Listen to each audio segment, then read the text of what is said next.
ప్రభునామానికి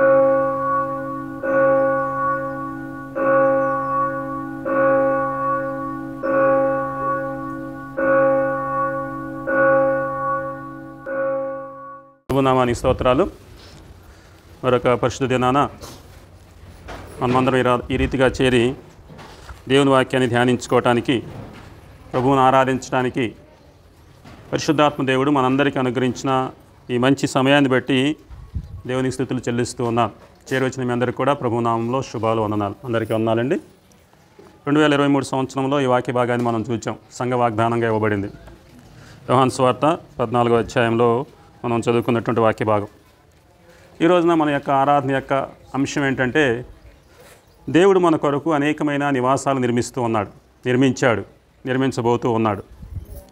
కాబట్టి వాటన్నిటిని బట్టి మనము దేవుణ్ణి ఎలా ఆరాధించాలో, వాటన్నిటిని బట్టి దేవుణ్ణి ఆరాధించడంలో మనం ఎందుకు ముందుకు కొనసాగాలో కొద్ది నిమిషాలు ధ్యానం చేసుకొని, ఆ నివాసాన్ని కలిగినటువంటి వాటి ద్వారా మనం పొందినటువంటి గొప్ప అనుభూతుల్ని పంచుకుంటూ దేవుణ్ణి ఆరాధించాలి. అది మన యొక్క ప్రాముఖ్యమైనటువంటి ఈ దిన అంశం.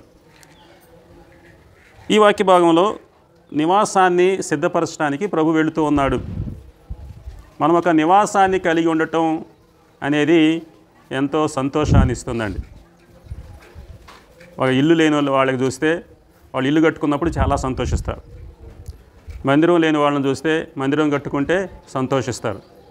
ఇట్లా ఒక నివాసం ఉంది కాబట్టి ఎంతగానో సంతోషిస్తారు. ఎందుకంటే ఆ నివాసంలో మనం ప్రశాంతంగా గడపగలుగుతాం. మనకు ఒక నివాసం ఉన్నప్పుడు మనకు ఒక ప్రశాంతత అనేది, ఆ ప్రశాంతమైన వాతావరణం అనేది మనం కలిగి ఉంటాం. మంచి విశ్రాంతి అనేది మనం కలిగి ఉంటాం. మన హృదయం కూడా మన ఇంట్లోనే ఎప్పుడూ కూడా ఉంటుంది. కాబట్టి ఇల్లు అనేది లేక నివాసం అనేది అంతటి ఆధిక్యత మనకు అనుగ్రహిస్తూ ఉంటుంది.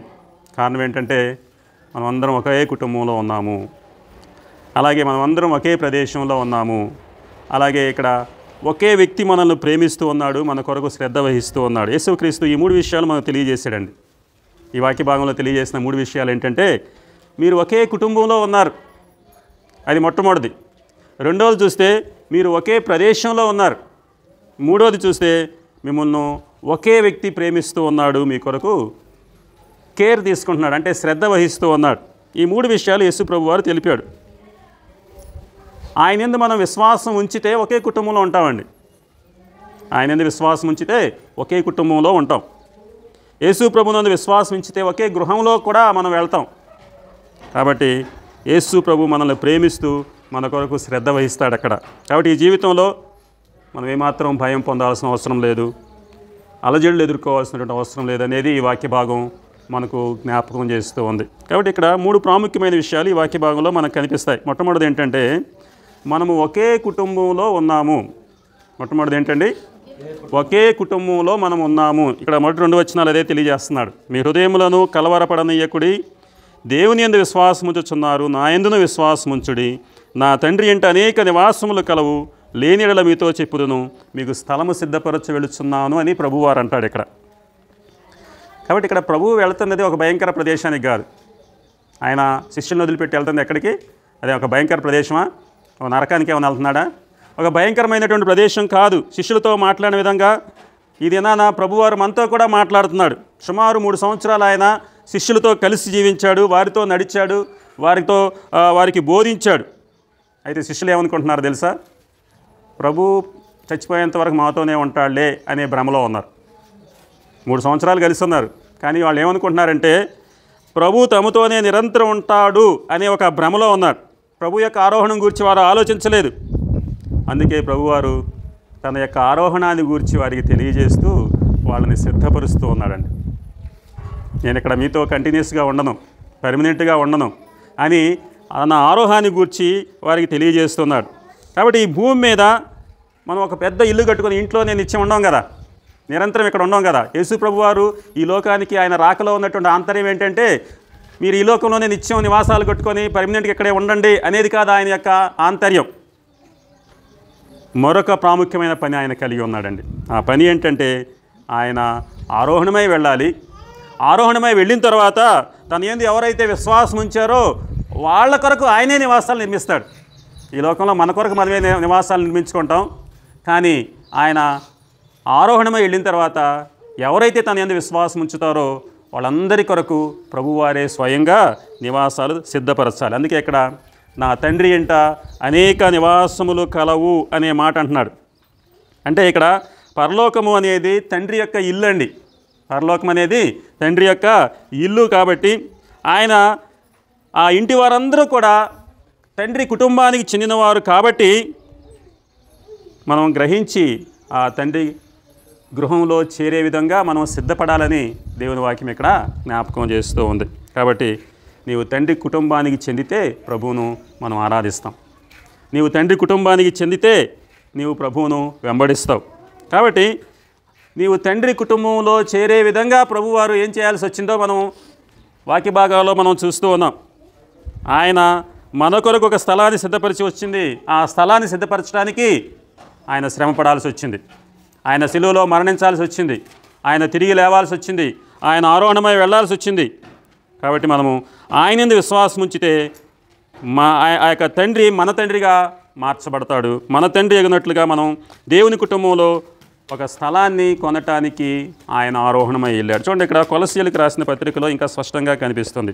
కొలస్సీయులకు రాసిన పత్రిక 1వ అధ్యాయం, కొలస్సీయులకు రాసిన పత్రిక 1వ అధ్యాయం 12 నుంచి 14 వచనాల్లో మనం చూస్తే అక్కడ స్పష్టంగా ప్రభు యొక్క కార్యాన్ని మనం చూస్తాం. అందుచేత ఈ సంగతి విన్ననాటి నుంచి మేమును మీ నిమిత్తం ప్రార్థన చేస్తున్నామని తెలియజేస్తాడు.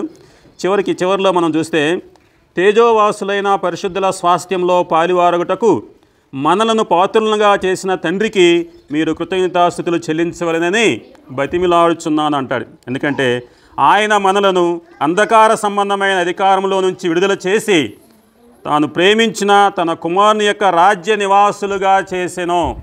తాను ప్రేమించిన తన కుమారుని యొక్క రాజ్య నివాసులుగా చేసెను. ఆ కుమారుని యందు మనకు విమోచనము అనగా పాప క్షమాపణ కలుగుచున్నది. కాబట్టి అదే వాక్య భాగం ఇక్కడ మనం చూస్తున్నాం. రాజ్య నివాసులుగా మనల్ని చేశాడు. ఆ పరలోక రాజ్య నివాసులుగా మనల్ని చేశాడని మనం చూస్తూ ఉన్నాం. కాబట్టి ఇప్పుడు మనమందరం ఒకే కుటుంబంలో ఉన్నామండి. మన కుటుంబం పేరేంటి? తండ్రి ద్వారా ఏర్పాటు చేయబడినటువంటి కుటుంబము.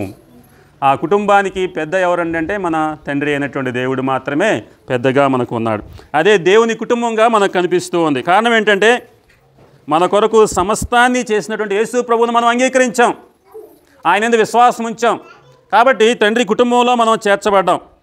అంతేకాని మనకున్న ఆధిక్యత వల్ల తండ్రి కుటుంబంలో చేరామా? మనకున్నటువంటి బలం వల్ల తండ్రి కుటుంబంలో చేరామా? మనకున్నటువంటి ధనం వల్ల ఆయన తండ్రి కుటుంబంలో చేరామా? మనకున్నటువంటి ఆస్తిపాస్తుల వల్ల మన తండ్రి కుటుంబంలో చేరామా? కాదు. కానీ మన కొరకు ప్రభువారు తన రక్తాన్ని కార్చారు. ఆ రక్తాన్ని కార్చినటువంటి యేసు ప్రభువారి యొక్క కార్యం మూలంగానే మనము తండ్రి కుటుంబంలో ప్రవేశించగలిగాము. కాబట్టి మనం ఈ లోక పిల్లలుగా ఇక ఉండం. కానీ గొప్ప కుటుంబం కొరకు మనం ఎదురు చూస్తూ యాత్రికులుగా పరదేశులుగా ఒకే కుటుంబంలో ఉంటామని దేవుని వాక్య భాగం మనకు జ్ఞాపకం చేస్తూ ఉంది. చూడండి, ఎఫెసీయులకు రాసిన పత్రికలో ఒక మాట చదువుకుందాం. ఎఫెసీయులకు రాసిన పత్రిక 1వ అధ్యాయం, ఎఫెసీయులకు రాసిన పత్రిక 1వ అధ్యాయం 5 నుంచి 7 వచనాల్లో, ఎట్లనగా తన ప్రియుని యందు తాను ఉచితముగా మనకు అనుగ్రహించిన తన కృపా మహిమకు కీర్తి కలుగునట్లు తన చిత్త ప్రకారమైన దయా సంకల్పము చొప్పున యేసుక్రీస్తు ద్వారా తనకు కుమారులనుగా స్వీకరించుటకై మనలను ముందుగా తన కోసము నిర్ణయించుకొని మనము తన ఎదుట పరిశుద్ధులము నిర్దోషులమునై ఉండవలనని జగత్తు పునాది వేయబడక మునిపే ప్రేమ చేత ఆయన క్రీస్తులో మనలను ఏర్పరచుకొనెను. కాబట్టి దేవుని కృపా మహదైశ్వర్యమును బట్టి ఆ ప్రియుని యందు ఆయన రక్తం వలన మనకు విమోచనము అనగా మన అపరాధములకు క్షమాపణ మనకు కలిగి ఉన్నాం. సరే, ఈ వాక్య భాగాలన్నీ కూడా మనము ఆయన కుటుంబానికి ఏ విధంగా చెందినవారమో తెలియజేస్తూ ఉన్నాయి. కాబట్టి ఈ దినాన ప్రభువారు ఆరోహణై మన కొరకు ఒక స్థలాన్ని సిద్ధపరిచాడు. శిలువలో ఆయన పొందిన భయంకరమైనటువంటి మరణం ద్వారా దేవుని కుమారులుగా, దేవుని స్వీకృత పుత్రులుగా చేరేటట్లుగా మనకు ఒక మార్గాన్ని ఆయన సిద్ధపరిచాడు. కాబట్టి యేసు ప్రభు వారి తండ్రికి మనకు కూడా తండ్రేనండి. ఆయన ఇల్లు పరలోకం. ఆ ఇల్లు కూడా, మన ఇల్లు కూడా పరలోకంగానే ఇక్కడ మనం భావించాలి. కాబట్టి ఇటువంటి ఒకే కుటుంబానికి చెందిన వ్యక్తులుగా మనం ఉన్నాం.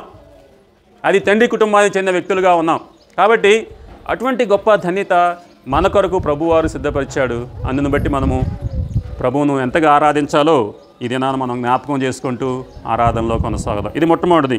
రెండవదిగా చూసినట్లయితే, మొట్టమొదటిగా మనం ఒకే కుటుంబంలో ఉన్నామని చెప్పుకున్నాం. రెండవదిగా చూసినట్లయితే మనం ఒకే ప్రదేశానికి వెళతామండి. మనం అందరం ఎక్కడికి వెళ్తాం? ఒకే ప్రదేశానికి వెళతాం. సాధారణంగా మానవులుగా మనం ఏం కోరుకుంటామంటే వైవిధ్యం కోరుకుంటాం. నీకు నచ్చింది నాకు నచ్చదు. నీకు ఒక మంచి ఆహారం ఉందనుకోండి, ఒక ఫలావ్ కావాలనుకోండి, నచ్చుది, కొంతమందికి నచ్చదు. లేదా నీకు స్వీట్ నచ్చింది అనుకో, నాకు నచ్చకపోవచ్చు. మానవులుగా మనము వైవిధ్యాన్ని కోరుకుంటూ ఉంటాం. మన యొక్క అభిలాషలు వేరువేరుగా ఉంటాయి. మన యొక్క చదువులో కానీ, మన యొక్క సంపదలో కానీ, మన యొక్క రంగులో కానీ, మన యొక్క సంస్కృతిలో కానీ తేడాలు ఉంటాయి. నేను నల్లగా ఉండవచ్చు, ఎదుటి వాళ్ళు ఎర్రగా ఉండొచ్చు. కాబట్టి అదొక తేడా. అలాగే నా చదువు ఒకటి, నీ యొక్క చదువు ఒకటి ఉండొచ్చు, అది ఒక తేడా. ఇలా అనేకమైనటువంటి తేడాలు ఉంటాయి. ఎన్ని తేడాలు ఎన్ని ఉన్నప్పటికీ కూడా మన ప్రభు వైపు మనము చూడకపోతే యేసు ప్రభు ఉన్న ప్రదేశానికి వెళ్ళలేము అని బైబిల్ గ్రంథం తెలియజేస్తూ ఉంది. అందుకే ఇక్కడ యోహాను సువార్తలో మనం చూచాం, మొదటి 3 వచనాల్లో, నేను వెళ్ళి మీకు స్థలము సిద్ధపరచ వెళ్ళుచున్నాను అంటాడు. నేను వెళ్ళి మీకు స్థలము సిద్ధపరచ వెళ్ళుచున్నాను. నేనుండు స్థలములో మీరును ఉండులాగన మరలా వచ్చి నా యొద్ద ఉండుటకు మిమ్మల్ని తీసుకొని పోవుదును అంటున్నాడు. ఇక్కడ మనం గమనిస్తే జాగ్రత్తగా నీవు లేకపోతే నేను, నా అనే పదాలు ఎక్కువగా కనిపిస్తున్నాయి. నేను, నా స్థలం, ఇట్లా అనేకమైనటువంటి పదాలు కనిపిస్తూ ఉన్నాయి.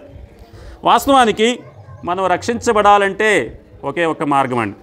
ఈ భూమి కింద ఏ నామం వలన రక్షణ లేదు అని బైబిల్ గ్రంథం తెలియజేస్తుంది. అపోస్తల కార్యాలు 4వ అధ్యాయంలో 10-12 వచనాలు మనం చూస్తే అక్కడ ఏ నామం వలన కూడా మనకు రక్షణ లేదు అనేది ప్రత్యేకంగా మనం చూస్తాం. చూడండి, 4వ అధ్యాయం 10-12 వచనాల్లో, మీరందరూ ఇశ్రాయేలు ప్రజలందరూ తెలుసుకోవలసినది ఏమనగా, మీరు సిలువ వేసినట్టు మృతుల్లో నుండి దేవుడు లేపినట్టు నజరేయుడైన యేసుక్రీస్తు నామముననే వీడు స్వస్థత పొంది మీ ఎదుట నిలుచుచున్నాడు. ఇల్లు కట్టువారైన మీరు తృణీకరించిన రాయి ఆయనే, ఆ రాయి మూలకు తలరాయి ఆయన. మరి ఎవని వర్ణనను రక్షణ కలుగదు. ఈ నామముననే మనం రక్షణ పొందవలన, కానీ ఆకాశం కింద మనుషులు ఇవ్వబడిన ఏ నామమున రక్షణ పొందలేమని ఇక్కడ మనం చూస్తాం. అంటే ప్రభు ద్వారా మాత్రమే రక్షణ పొందడానికి మనకు వీలవుతుంది. ఆ పరలోక రాజ్యానికి చేరుకోవటానికి వీలవుతుంది. మనం వెళ్ళే పరలోకం అనేది ఎంతో అద్భుతకరమైనటువంటి ప్రదేశం అండి. మన యొక్క రక్షకుని ద్వారా వ్యక్తిగతంగా పరచబడింది. అది ఎవరో వేరే వేరే వ్యక్తులు కట్టిన ప్రదేశం కాదు. ఈ లోకంలో మన గృహాలు కట్టుకోవడానికి రకరకాలైనటువంటి పని వాళ్ళని మనం పెట్టుకుంటూ ఉంటాం. కార్పెంటరీ అయితే కార్పెంటరీ, లేకపోతే ఇటుకలు కట్టేవాళ్ళు అయితే మేస్త్రులను పెట్టుకుంటూ ఉంటాం, ఎలక్ట్రికల్ వర్క్ చేసే వాళ్ళని పెట్టుకుంటూ ఉంటాం. కానీ మనం వెళ్ళబోయే పరలోకం మాత్రం అది కేవలం ఒకే వ్యక్తి ద్వారా సిద్ధపరచబడింది. అది మన ప్రభు ద్వారా వ్యక్తిగతంగా సిద్ధపరచబడినటువంటి ప్రదేశం. ఎందుకంటే ఆయన విశ్వాసం ఉంచాం కాబట్టి, ఆయన వాగ్దానాలు నమ్మాం కాబట్టి మనం ఆ ప్రదేశానికి వెళతాం. మీ కొరకు, అదే ఆయన ఇక్కడ తెలియజేస్తున్నాడు, మీ కొరకు నేను స్థలము సిద్ధపరచ వెళ్ళుచున్నాను. ఎంత గొప్ప వాగ్దానం మనం గమనించాలి.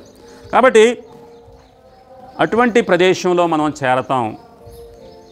మిమ్మల్ని ఒకే ప్రదేశంలో చేరుస్తాడని ఇక్కడ 2వ వాగ్దానంగా మనం చూస్తూ ఉన్నాం. కాబట్టి ఇది అటువంటి గొప్ప దేవుని మనం ఆరాధించడానికి సిద్ధపడుతూ ఉండగా, ఆ పరలోకం అనే ఇల్లు మనకు అనుగ్రహించినటువంటి దేవుని యందు వ్యక్తిగతంగా మనము రక్షణ ఉంచాం కాబట్టి ఆయనను ఆరాధిస్తూ ముందుకు కొనసాగాలని తెలియజేస్తున్నాడు. ఇంకా మనం ఆయన ఇల్లును గురించి వర్ణించినట్లయితే ప్రకటన గ్రంథంలో చాలా చక్కని మాటలు మనకు కనిపిస్తాయి. ఆ ఇల్లు ఎలా ఉంటుందండి? ఆ యొక్క వీధులు ఎలా ఉంటాయి? దాని యొక్క వీధులు బంగారమయంగా ఉంటాయి, వజ్రాలతో వైడూర్యాలతో అందమైనవిగా ఉంటాయి, నిత్యమైనవిగా ఉంటాయి. ఆ పరలోకంలో బాధలు ఉండవు, ఏడ్పు ఉండదు, దుఃఖం ఎంత మాత్రం కూడా ఉండదు. ఎందుకంటే అది మన యొక్క నివాసంగా దేవుడు మనకు అనుగ్రహించాడు. ఆ పరలోకంలో దేవుడు మనకు అనుగ్రహించినటువంటి ధన్యతలు మనం చూస్తే చూడండి, ప్రకటన గ్రంథంలో ఒకసారి చూద్దాం. 7వ అధ్యాయం, ప్రకటన గ్రంథం 7వ అధ్యాయం 15వ వచనం నుంచి 17వ వచనంలో ఆయన మనకు అనుగ్రహించినటువంటి ధన్యతలను గురించి మనం అక్కడ చదువుకుంటాం. అందువలన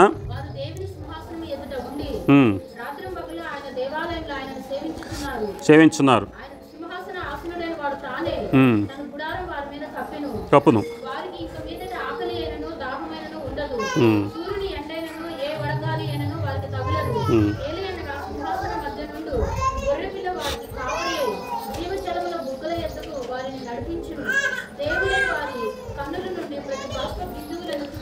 సో ఇక్కడ మనం చూస్తున్నాం ఆ యొక్క పరలోకంలో మనం పొందే గొప్ప ఆధిక్యతలు. ఆకలి ఉండదు, దాహం ఉండదు, ఎండ ఉండదు, వడగాలి ఉండదు. ఎందుకంటే ప్రభువారే వారికి కాపరిగా ఉంటాడు. ఆయనే వాళ్ళ యొక్క ప్రతి బాష్ప బిందువును తుడిచివేస్తాడు. అటువంటి గొప్ప ప్రదేశంగా ఇక్కడ మనకు కనిపిస్తూ ఉంది. కాబట్టి ఇక్కడ దాని యొక్క గొప్పతనాన్ని ఇక్కడ మనం జ్ఞాపకం చేసుకుంటున్నాం. మన తండ్రి అయినటువంటి దేవుడు తన కుమారుని ఒక కాపరిగా అక్కడ నియమించాడు. ఆ కుమారుడు మనల్ని మేపుతాడు. మనకు ఆకలి ఉండదు, దప్పిక ఉండదు, కన్నీరు తుడవబడతాయి. ఈ మాటలన్నింటినీ మనం గమనించాలి. అలాగే ప్రకటన గ్రంథంలోనే 21వ అధ్యాయంలో మనం చూస్తే 3 నుంచి, ఇదిగో దేవుని నివాసము మనుషులతో కూడా ఉన్నది, ఆయన వారితో కాపురముండును, వారాయన ప్రజలే ఇందురు, దేవుడు తానే వారి దేవుడై ఉండి వారికి తోడయుండును, ఆయన వారి కన్నుల ప్రతి బాష్ప బిందువును తుడిచివేయును, మరణం ఇక ఉండదు, దుఃఖమైనను ఏడ్పైనను వేదనైన ఇక ఉండదు, మొదటి సంగతులు గతించిపోయినని సింహాసనంలో నుండి వచ్చిన గొప్ప స్వరము చెప్పుట వింటిని. సో ఈ మాటలన్నింటినీ మనం గమనించినట్లయితే మనం వెళ్ళబోయే ప్రదేశం యొక్క ఆధిక్యతలన్నీ ఇక్కడ చెప్పబడ్డాయి. నిత్యత్వము కూడా మనం యేసు ప్రభు వారితో ఆ ప్రదేశంలో గడుపుతామనేది దేవుడు మనకు అనుగ్రహించినటువంటి గొప్ప వాగ్దానం. కాబట్టి అటువంటి గొప్ప ధన్యతలు మనకు అనుగ్రహించినటువంటి మన ప్రభువారిని దినాన మనం ఆత్మతో సత్యంతో ఆరాధించాలని ఈ లేఖనాలు మనకు జ్ఞాపకం చేస్తున్నాయి. కాబట్టి మొట్టమొదటిగా మనం అందరం ఒకే కుటుంబంలో ఉన్నాం, అదొక గొప్ప ఆధిక్యత. రెండవదిగా మనం అందరం ఒకే ప్రదేశానికి వెళతాం, అది మరి ఇంకా ఎక్కువ ఆధిక్యత. మూడవదిగా చూస్తే మనల్ని ప్రేమిస్తూ మన కొరకు శ్రద్ధ వహించే ఒక వ్యక్తి అక్కడ ఉన్నాడండి. ఇది మూడవ ఆధిక్యత. మనల్ని ప్రేమిస్తూ మన కొరకు కేర్ తీసుకునే వ్యక్తి, శ్రద్ధ వహించే వ్యక్తి ఒకళ్ళు ఉన్నారు అని ఇక్కడ మనం చూస్తున్నాం. ఎందుకంటే ప్రభువారి దినాన మనకి ఇస్తున్నటువంటి గొప్ప వాగ్దానం ఏంటంటే, నేను మిమ్మల్ని ప్రేమిస్తూ ఉన్నాను. ప్రభు యొక్క ప్రేమను పొంది మనము రక్షించబడ్డాం అనే మాటలు మనము ఈ దినాన అదే రీతిగా తరచుగా మనం అనేక సార్లు వింటూ ఉంటాం. నేను మిమ్మల్ని ప్రేమిస్తున్నాను అనే మాటలు వింటూ ఉంటాం. అయితే ఆ ప్రేమను రుజువు చేసుకోవటం చాలా కష్టమైందే అండి. ఒక వ్యక్తి మరొక వ్యక్తిని ప్రేమించాడు అనుకోండి, దాన్ని రుజువు చేసుకోవాలంటే చాలా కష్టపడాలి. ఏంటి, కేవలం పెదవులతో నేను ప్రేమిస్తున్నా అంటే కుదరదు. కాబట్టి దాన్ని రుజువు చేసుకోవాలంటే ఎంతగానో కష్టపడాలి. దేవుడు మనకు ఒక ఆజ్ఞ కూడా ఇస్తాడు. యోహాను పత్రికలో చూస్తే మొదటి పత్రిక 3వ అధ్యాయము 23వ వచనంలో, ఆయన కుమారుడైన యేసుక్రీస్తు నామమును నమ్ముకొని ఆయన మనకు అనుగ్రహించిన ఆజ్ఞ ప్రకారముగా ఒకరినొకరిని ప్రేమించుకొనవలనదియే. కాబట్టి ప్రభువారు మనల్ని ప్రేమించాడు, ఆయన ఆజ్ఞను ఆయన రుజువు చేసుకున్నాడు, మన ఆ యొక్క ప్రేమను రుజువు చేసుకున్నాడు. ఆ యొక్క ఆజ్ఞ ఎక్కడైతే ఉందో మనల్ని ప్రేమించడం ద్వారా తన ప్రేమను ఆయన రుజువు చేసుకున్నాడు. అంటే మాటల కన్నా చేతల్లో ఆయన ఎక్కువగా చూపించాడండి. మన కొరకు ఆయన చనిపోయాడు, మనల్ని విజయగా చేయటానికి ఆయన ప్రేమ కారణమైంది. రోమాపత్రికలో మనం చూస్తాం 8వ అధ్యాయంలో మనం చూస్తే, రోమాపత్రిక 8వ అధ్యాయం 36 నుంచి మనం చూసినప్పుడు ఆ క్రీస్తు ప్రేమ ఏ రీతిగా మన ఎడల ప్రత్యక్షమైందో, ఆ ప్రేమ ద్వారా జరిగినటువంటి కార్యాలు ఏంటో మనం స్పష్టంగా మనందరికీ తెలిసినటువంటి వాక్య భాగమే అది. 36వ వచనంలో చూస్తే, క్రీస్తు ఇందును గూర్చి రాయబడినది ఏమనగా,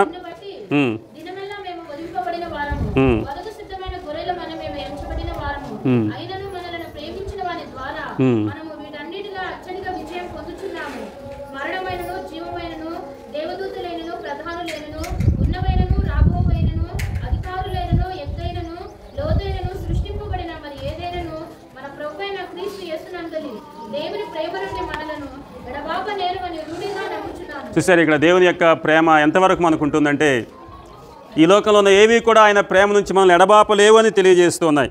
కాబట్టి ఆయన అటువంటి ప్రేమ అనుగ్రహిస్తూ ఉండగా ఆయన యందు విశ్వాసం ఉంచడం ద్వారా మనము దేవుని పిల్లలుగా మార్చబడ్డాం. కాబట్టి మన కొరకు శ్రద్ధ వహిస్తున్నటువంటి ప్రభువారు మన కొరకు ఉన్నారు. ఎంత గొప్ప ఆధిక్యత! ఈ లోకంలో కలిమి ఉండొచ్చు, లేమి కలగొచ్చు, శ్రమలు రావచ్చు, బాధలు రావచ్చు, ఇవేమీ కూడా దేవుని ప్రేమ నుంచి మనల్ని ఎడబాపదు. అవి తాత్కాలికమే. మన కొరకు ఒక కుటుంబం ఉంది, మన కొరకు ఒక ప్రదేశం ఉంది. ఆ ప్రదేశంలో మనల్ని ప్రేమించి మన కొరకు శ్రద్ధ వహిస్తున్నటువంటి ప్రభువారు మనకున్నారు. ఇంత గొప్ప ఆధిక్యతలు అనుగ్రహించినటువంటి ప్రభువారిని మనం ఎంతగా ఆరాధించాలో ఈ వాక్య భాగం మన జ్ఞాపకం చేస్తూ ఉంది. కాబట్టి ప్రభువారు త్వరలో రానయ్యన్నారు. ఆయన రాకడ అతి సమీపంగా ఉంది. ఆయన వాగ్దానం చేసిన విధంగా మనల్ని అందరం ఒక కుటుంబంలో చేరుస్తాడు. అదే రీతిగా మనమందరం ఒకే ప్రదేశానికి వెళతాం. మనల్ని ప్రేమిస్తూ మన కొరకు శ్రద్ధ వహించే ప్రభువారు అక్కడ ఉన్నారు. ఇటువంటి గొప్ప వాగ్దానాలను మనం జ్ఞాపకం చేసుకుంటూ ఈ దినాన ప్రభువుని ఇంకా ఎక్కువగా మనం ఆత్మతో సత్యముతో ఆరాధిస్తూ మనం ముందుకు కొనసాగుదాం. అటువంటి కృప పరిశుద్ధాత్మ దేవుడు మనందరికీ అనుగ్రహించునుగాక. ఆమేన్.